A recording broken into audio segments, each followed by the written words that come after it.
going on YouTube? Today I am back with my free agency predictions for obviously this free agent cycle. There are some very big, exciting names in this year's class, and there's going to be some great signings that's going to make some teams very much better. But we're not starting out with quite the big names today. I am going through each position, and so today we are going to be going through the quarterbacks and running backs. Now, just because there's not any big names in here doesn't mean that there aren't some interesting guys in here at least. And for some teams, these can be some big names, especially for teams that don't have a lot of money. So starting out with my first quarterback, I got Jameis Winston. I got him returning to the Saints. 1 year deal, about $6 million. Now, the prices can change, right? Jameis Winston's probably going to get more than this. It's just kind of an estimate for me to where it's like kind of where I would pay them, but close to where I think they'll get paid. And for the Saints that are, they're obviously very tight on cap space. Even if they do mass restructures, which by the way, I did go through. I went through and I took every team's cap space, looked at their max restructure cap, went through what's their needs, who can they sign, all that stuff. And with the Saints, you just can't make a lot of moves. I think it makes sense to try to bring back Jameis Winston. He looked good in the time he did play. Obviously, tearing your ACL sucks, and we don't know if he's going to look the same without Sean Payton in New Orleans. Now, regardless, I'd still be wanting to bring him back. You don't have a quarterback for this year because I'm not starting Taysom Hill or Ian Book. You're pretty much guaranteeing yourself a top 5 pick at that point, because unfortunately the team's just not going to be that good next year, and Jameis Winston would make things a bit more bearable. And I think at least you get the chance to see, is he worth keeping around long term? Is he your quarterback? I think that makes sense for the Saints, so I got him returning to New Orleans. Next up, I got Mitch Trubisky, who I think is going to get a nice little payday for himself with the Giants. Brian Daboll's been pretty vocal that he really liked what he saw from Mitch Trubisky in Buffalo. Obviously, Brian Daboll, coming from Buffalo as their offensive coordinator, and I think it makes a lot of sense, really. I mean, Daniel Jones is pretty obviously not the guy at this point. You're going to be moving on from him at some point. Now, obviously, the first idea is that you're probably going to be targeting a quarterback this next class because you've got some really great guys at the top with Bryce Young, the Ohio State guy that I can't think of the name of for some reason right now.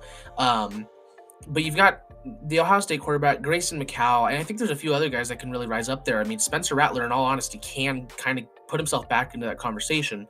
But in the meantime, I think getting a guy like Trubisky, which probably learned some very great things from Daboll in his time in Buffalo, makes a lot of sense. Just as far as, Daniel Jones probably not going to start all the season, because why? If you get a guy like Mitch Trubisky, maybe look, could this guy potentially be your future?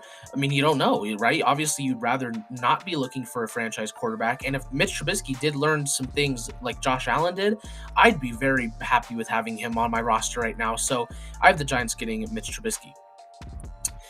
Then the Steelers are going to sign Teddy Bridgewater, and I think this is pretty likely. There are a few other teams that Teddy Bridgewater could certainly go to. He's not returning to Denver for obvious reasons. Good on them for getting Russell Wilson. I'm excited to see that happen. But as far as Bridgewater, I don't see many other teams making all that much sense, to be honest. Yeah, there's teams that need a quarterback, but at the same time, the Steelers need one more than anyone else. And I just don't know what they do at this point, because for a while I did think that they would trade for Jimmy Garoppolo, but I'm actually pretty confident that the Colts are going to end up trading for him now. So if you're not getting Jimmy Garoppolo, you're not interested in Deshaun Watson, you're not in the best place to get a good rookie quarterback. And even then, I mean, we've all known that this is not a very good quarterback class. Even if you get yourself a Malik Willis, he's so freaking raw. I just think it makes sense, regardless of what you do at quarterback. I think signing a guy like Bridgewater makes sense. He's someone that can go in and he can help you win games when you have that good of a defense. I think it's a good move, and it makes sense for me. So I feel pretty good about this one. I'm pretty sure Teddy Bridgewater will sign with the Pittsburgh Steelers. Not Mitch Trubisky. Moving on next, we have Marcus Mariota, and I got him signing with the Texans. It's kind of tough to judge where Mariota's going to go because he has shown some nice things in his time in Vegas. Obviously, never really turned into anything great with Tennessee. Showed some flashes at the end. Then they decided Tannehill was their future, although that hasn't worked out tremendously well.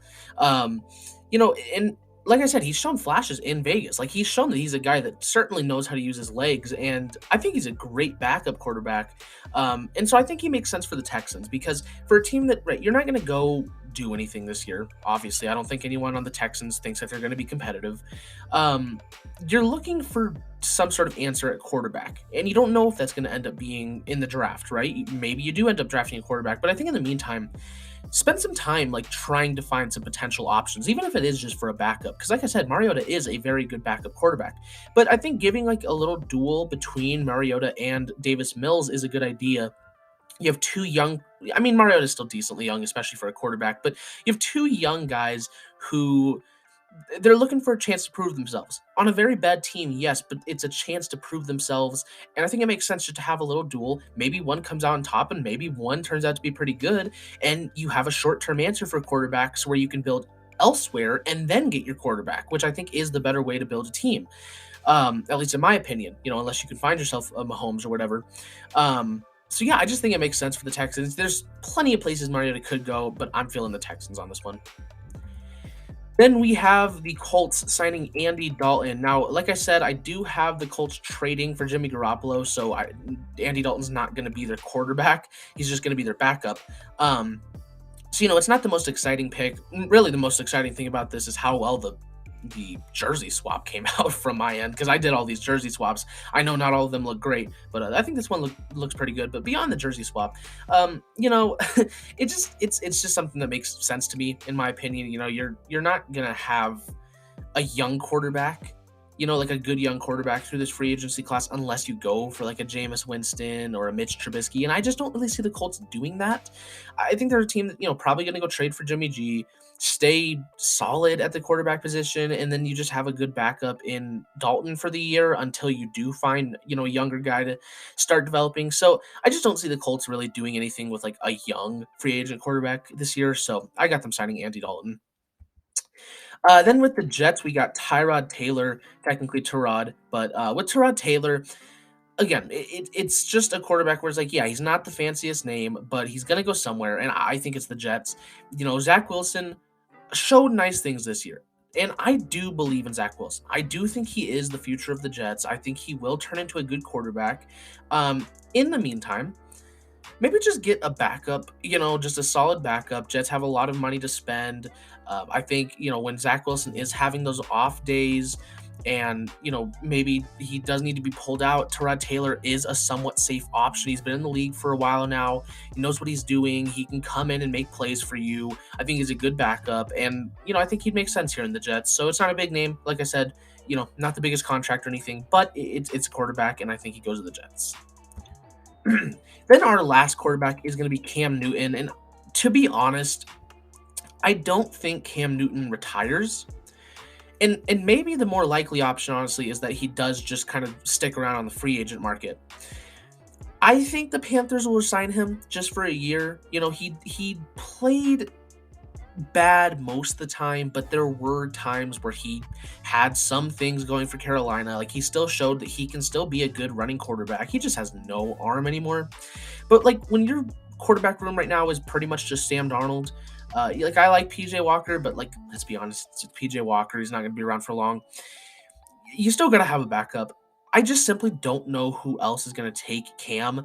The Panthers do not have a lot of money this year, so I just kind of have them going with the home, well, not hometown, but just the guy that they know can be a solid backup at times. I just don't see him signing anywhere else. So instead of just having him sit around in the free agent market, I got Cam Newton signing with the Panthers. But those are the quarterbacks. It's not the most exciting class, like I said. I do think running backs is a bit more exciting, and we started off with Cordero Patterson. I don't have him staying in Atlanta simply because they just don't have the money. And I think after the year that Cordero had, I do think some team out there is going to offer him like a good, maybe not length, but in terms of just financial, I think they're going to offer him a decent contract, and he's probably going to go elsewhere and take it because, I've seen some things that he did really like his time in Atlanta, and that's cool and everything. But obviously, if he's in Atlanta, he doesn't really care about winning. Not to diss the Falcons, but it's just kind of true. So I don't really think he has an issue as far as like, I don't think he wants to go like play go play for a competitor. And I think a team that would be willing to offer up like a decent contract would be like the Texans. Somebody that just does not have running backs. And again, when you're kind of trying to like, I feel like this year's maybe a bit more spent on like, could we find some good guys at some positions? Why not just like put people around them? Put a good running back there for Davis Mills and Mariota, and just give them like weapons so that they can actually like show themselves as a quarterback rather than just being on a horrible team. So yeah, I mean, again, it's not a flashy signing, right? He had a good year. Is he going to repeat it? Probably not. But either way, I think he leaves the Falcons for a decent sized contract, just in terms of just money. Also, sorry, I'm trying out a new recording setup, so I know there's some background noise and stuff. Moving on, we have James Conner, who I think is going to stick with the Cardinals. Again, not a ton of money. They're losing some big guys, specifically Chandler Jones, which is tough. But at the same time, I really don't think there's a chance they keep him, purely because I mean they don't have the money to really. But beyond that, he just doesn't want to be there. Um, so instead, I feel like you probably just want to keep those good pieces together. James Conner scored a lot of points for you this year. I think he had 16 touchdowns. So, times six, that's a lot of points. um, so I think he's valuable enough to keep around for a couple years. You probably let go of Chase Edmonds, but I was never that big of a fan of him anyways. You're still going to be looking for a running back at some point, but I just think keep him around. He did good for you. You're not going to be able to sign any big guys really, for the most part. So I do have them signing one big guy, but besides that, I just don't think that they're going to go for much. So keep James Conner around. Then Leonard Fournette, again, just sticking with his team. The Buccaneers, he kind of has had a revival. He plays really good in the playoffs, more specifically, but he's just kind of looked more like the college Leonard Fournette, which I don't want to say because college Leonard Fournette, LSU was fantastic, and I just don't think he's ever going to get back to that level. But it's certainly it's closer than he was with Jacksonville. It's just something about the Buccaneers. Maybe it's the offensive line, which then would be a concern because Donovan Smith is old, Ali Marpet retired. They're not Shredder Jensen and Kappa are both free agents, so that line is looking a little not as good. But either way, like he's been good for them. He's produced. He's been their top running back. I think they keep him around for a decent contract. And they've got a solid running back here. Keep your guy around. Like I said, especially if your quarterback is going to be Kyle Trask. Yeah, if it's going to be Kyle Trask, which I'd imagine, to be honest, it probably is him or Blaine Gabbert right now, unless they draft somebody, which maybe that's what they do. But you got to have people around you. So yeah, keep a guy who can give you a ground game. Then we got Melvin Gordon, who I do think is going to leave the Broncos, and I think he's going to get a bit of a smaller payday than you might be expecting, because Melvin Gordon is a good running back, right? And he's been consistently good for the last few years. Even when splitting carries with Eckler and Javonte Williams, he's put up almost 1,000-yard seasons, consistently. He's been a really good running back for a few years now. It's just he's not quite on that level to get like a big payday, and I don't think a team's going to be really willing to like give him that big payday that he's probably looking for. I think a team like the Jets, which does need like a ground running back, because Michael Carter's a really solid, out of the field guy, but they need somebody who can like actually take the ball and run with it. These aren't big flashy signings for the Jets yet. That'll be in other videos covering other positions. But, as far as just getting a running back that can give you that ground game, I think Melvin Gordon makes sense. He's done it behind not very good offensive lines in the past. And so I think it makes sense. Again, not a big payday for him, but I think it makes sense. Then we have Raheem Mostert, who I do think will stay with the 49ers. This dude, it's just unfortunate because he is a good running back and he's really, really fast. He just cannot stay healthy.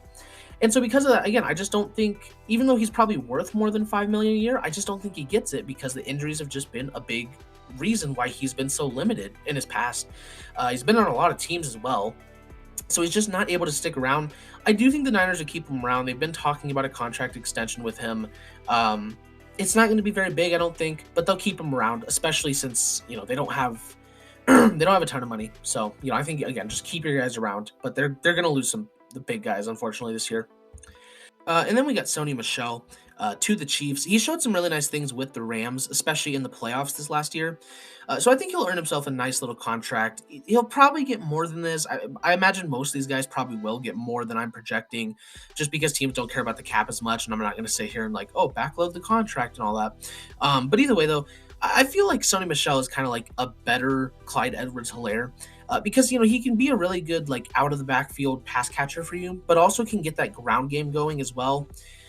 So if you can just get a better guy at what you already want, why not? Because I don't really think the Chiefs are the team to get like a pound, like a ground and pound running back. So I think it makes sense. It's a small little contract for a team that's going to have a decent amount of cap space this year. Then we have James White, another Texans signing at running back, and it's pretty much the same thing I just said with Cordell Patterson. Like, it's going to be a year of trying to find guys that are worth keeping around long term through your rebuild, and just put weapons around them. He is younger. He's 2-year contract in my opinion. He's a solid running back that I think makes a nice duo with Patterson. Patterson more of that pass catching wide receiver flex kind of guy, whereas White more of that actual like running back and such. I just think it makes a nice duo. Again, it's pretty much same explanation as I said with Patterson. Just get people around people that you're looking for the future. So I know it's confusing to shorten it, but that's the goal at the end of the day. And then last on the video, we got Marlon Mack, who I think is going to sign with the Rams. If you lose Sony Michel, maybe get a backup there. They have a pretty solid running back room already, but I think Marlon Mack fits really nice with the Rams. You got Cam Akers, who you're hoping can be your future, but it's also a little tough, right? He was hurt for the whole year. You don't know. And I think Marlon Mack still is a solid running back. I mean, I think he's not, quite on the same level. Obviously, Jonathan Taylor overtook his job, so I don't think he'll get the biggest contract or anything, but you're going to be targeting some big name guys to try and resign. You're not going to have a ton to spend on like depth or even positions of need necessarily. So if you're going to lose a running back, just get a running back, a new running back on a cheap deal. Keep the ground game there. Andrew Whitworth retiring is a big loss. So we're not sure about that, but either way, like it's just a small signing. I think Marlon Mack goes to the Rams. But that is going to be the video for today. I know I took a little break, and I said position rankings are coming. Those are going to come after my free agency predictions. But I've got content. I've got a lot of content planned and ready to record, and I just haven't been able to get to it.